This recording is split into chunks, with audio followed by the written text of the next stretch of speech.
ચાલુ ચોમાસાની સિઝનમાં અત્યાર સુધી નહીવત વરસાદના કારણે લોકો ચિંતિત હતા, પરંતુ ઉપરવાસમાં પડેલા ધોધમાર વરસાદના પગલે છોટાઉદેપુર જિલ્લામાંથી વહેતી ઓરસંગ નદીમાં ભરપૂર પાણીની આવક થઈ છે।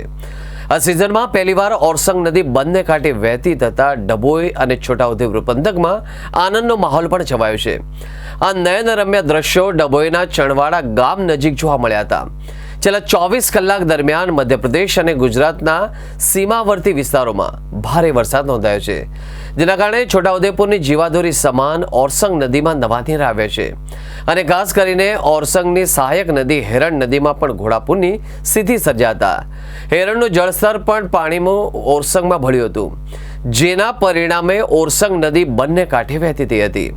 ઓરસંગ અને હેરણ નદીમાં અચાનક આવેલી પાણીની આવકને જોતા છોટાઉદેપુર અને ડભોઈ તાલુકાનું તંત્ર સતર્ક બન્યું છે। નદી કિનારાના ગામડાઓને સાવચેત કરવામાં આવ્યા છે।